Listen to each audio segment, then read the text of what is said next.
primer lugar, recordarles ese nuevo canal que hemos creado, en el que subimos vídeos cortitos y también de otro tipo de contenido, que tienen el comentario fijado en este mismo vídeo, también la descripción, en el chat en directo, y los que nos escuchan a través de iVoox, también ahí pueden encontrarlo, así que les animo a suscribirse.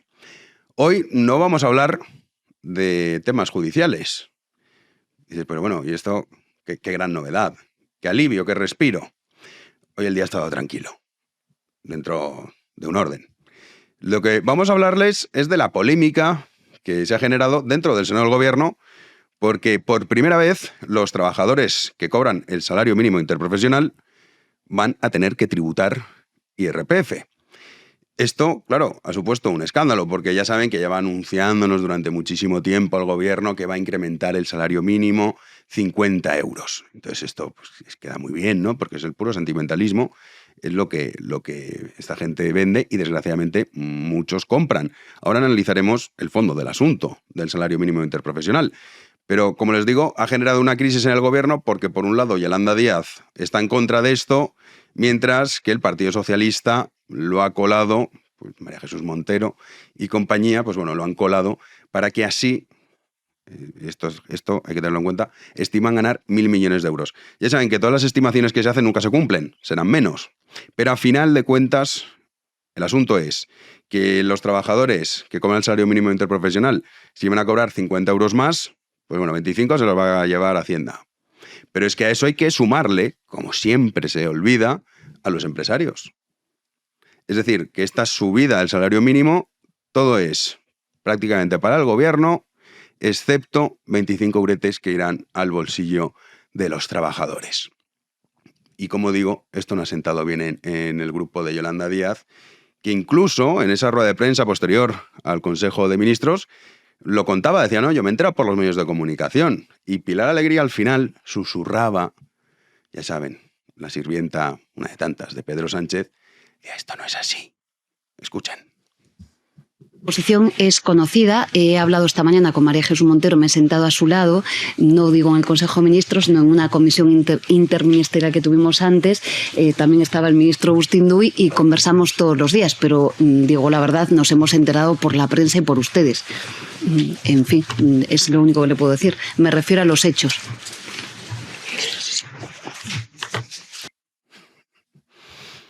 En manos de esta gente estamos. Claro, ya suena disparatado el hecho de que sea debate, que se esté discutiendo, lo cual no deja de ser un síntoma de cómo España es un país completamente empobrecido. Los estándares de la riqueza, esto es como todo. Claro, algunos dirán, hombre, en Somalia están peor. Sí, sí. En la India, sí, también. Hay zonas en la India que están muchísimo peor. Pero claro, uno dice, ¿es rico? Pues depende. Porque en muchas cuestiones esto es relativo. Claro, en España, cada vez el umbral de una persona rica es menor. El partido principal de la oposición, el Partido Popular, en su último programa económico que presentó para las pasadas elecciones, proponían rebajas impositivas a aquellas rentas menores a 40.000 euros.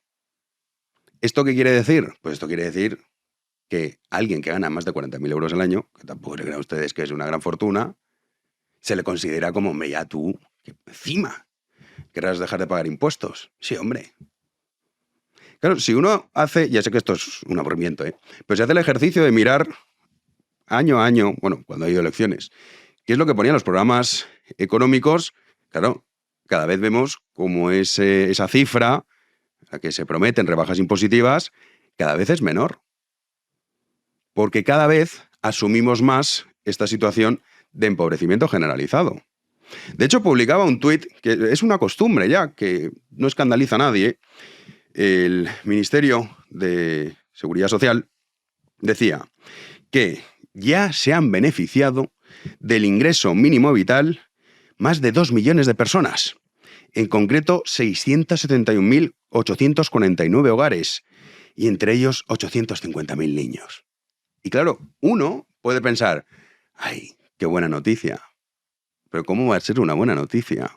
¿Cómo va a ser una buena noticia que en un país como España más de 2 millones de personas tengan que vivir del ingreso mínimo vital? Es que es un problema de mentalidad. Ni siquiera es una cuestión de números, que también. El fondo del asunto es la mentalidad de fracasados y de perdedores que tenemos en este país. Esto es trágico. Y luego ahí pues aflora la envidia, claro. Ya saben que el envidioso lo que quiere no es estar como el rico, no, que el rico esté como yo. Entonces estos anuncios de la subida del salario mínimo, lo hemos visto también estos días con el decreto Ómnibus, cuando decían, no, es que el transporte no lo tienen que subvencionar. Y dices, oye, que estás yendo a trabajar. Estás yendo a trabajar y ni siquiera te puedes pagar el autobús. Este es el punto. Pues esto es lo mismo. ¿Cómo que me tienes que subir 50 euros? 50 euros que Yolanda Díaz decía que esto era pues como darle de comer pescado a nuestros hijos. Yo lo que tengo que hacer es dar buenas noticias a los trabajadores y trabajadoras de nuestro país y subir 50 euros el salario mínimo. Es una cantidad muy importante en nuestro país. 50 euros más, es algo tan importante como que una madre o un padre puedan darle pescado a su hijo o a sus hijos. Pues han quedado sin lubina salvaje, que yo creo que esto es lo que estaban planteándose todos los trabajadores que están cobrando el salario mínimo interprofesional. Hombre, pues mira, oye, una vez al mes, una lubinita, pues al final no. 25, a ver qué pueden hacer con eso. Pero cuando alguien sale como Yolanda Díaz, que ya sabemos que no es muy inteligente, pero hace estas declaraciones, o el propio gobierno, porque esta forma parte del gobierno, hace estas declaraciones, lejos, de decir, oye, pero ¿cómo puede estar diciendo esta señora que poco menos que gracias a esa subida voy a poder comer pescado? O sea, necesito que venga el gobierno a legislar para poder darle pescado a mis hijos. Este es el punto. Desgraciadamente no es así. Y luego también se hacía viral María Jesús Montero, claro, que ya saben que esta señora pues también cambia de opinión continuamente, que decía que, hombre, ¿cómo iban a subir los impuestos? Porque todo esto es el rollo de siempre. Nosotros vamos a por los ricos, a los Lamborghinis y todas estas cosas. Que, por cierto, en España muy pocos, lo cual demuestra lo pobres que somos, de la poca cantidad que hay. Hay que ser hortera, es cierto, para comprarse un Lamborghini. Hay coches mucho, pues, en fin, más sofisticados, más elegantes. Pero demuestra también el problema que tenemos en España.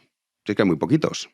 Pero bueno, salía diciendo que ¿cómo osan pensar que se le va a subir a la clase trabajadora los impuestos? ¿Lo recordamos? Claridad, este gobierno no va a subir los impuestos ni a la clase media ni a la clase trabajadora. Pues al final sí, otro cambio de opinión de los gobernantes de Pedro Sánchez y de sus secuaces. Pero, como digo, el asunto es mucho más dramático en relación a la mentalidad. Una mentalidad que demuestra obtener el pueblo español de una servidumbre, la peor de todas, que es la voluntaria. Porque aquí están todos esperando que por ley suban los sueldos.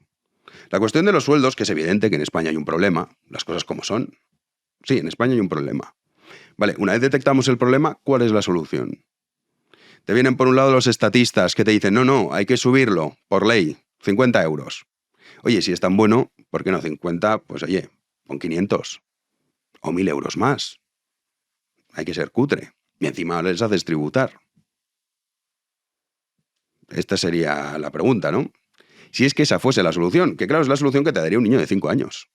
Si a tu niño de 5 años le dices, oye, no tenemos dinero, pues imprimimos, que es lo que hacen los socialistas. Es el mismo razonamiento de gente estúpida. Luego está la parte real. Y es, vamos a ver, si los sueldos son bajos, ¿a qué obedece? Pues obedece a una cuestión muy sencilla. Y es que cuando la oferta de trabajo, es decir, cuando hay muchos trabajadores que optan por un puesto, pues evidentemente el que demanda trabajo, es decir, el empresario, dice, bueno, pues no me hace falta pagar tanto, porque hay mucha gente dispuesta a hacerlo. Y salvo que sea un trabajo muy especializado, que sea difícil de reemplazar, pues dices, vale, pues me da igual uno que otro, tampoco hay gran diferencia. ¿Cómo se podría conseguir revertir esa situación? Pues que el empresario, cuando demanda trabajo, ve que hay muy pocos. Es decir, que tenemos pleno empleo. Resumiendo, ¿está España cerca de esa situación? No, ni de broma. Lideramos las tasas de desempleo. Somos líderes. Y esto es un problema que no viene, porque podríamos decir, es que el gobierno Sánchez, no. Con Mariano Rajoy también, que una de las pocas cosas buenas que hizo fue esa reforma laboral, que se quedó corta, muy corta, pero aún así obtuvo beneficios, y sobre todo en la época de Zapatero.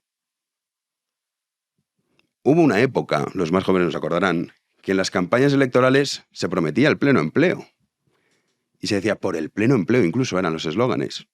Estas últimas campañas electorales ya nadie habla de esto, porque hemos dado como normal tener estas tasas de desempleo estructurales, que evidentemente esto se ve reflejado en los sueldos. Es lógico, es normal. Porque luego está aquí la otra parte, y es que hay algunos que piensan que los empresarios son poco menos que una ONG. Entonces tienen que pagar lo que ellos decidan. Que esto es muy sencillo. Oye, si ser empresario es tan estupendo y tan maravilloso, ¿por qué no monta usted su propia empresa y así puede disfrutar del lujo en el que viven rodeados todos los empresarios, que es lo que algunos piensan? Cuando en España más del 99% son pymes, empresas muy pequeñas y que además parece que los empresarios no trabajen. Bueno, son los que más trabajan. Pues los asalariados se limitan a cumplir su horario, unos más, otros menos, están más involucrados, eso ya depende de la personalidad de cada uno, pero el empresario está 24/7. Son los que más trabajan. Y son además los que arriesgan su patrimonio. Quiebra la empresa, el asalariado se va a otra y ya está. El que ha quebrado su empresa con su dinero no dice, bueno, pues ahora soy el dueño de otra. No lo eres.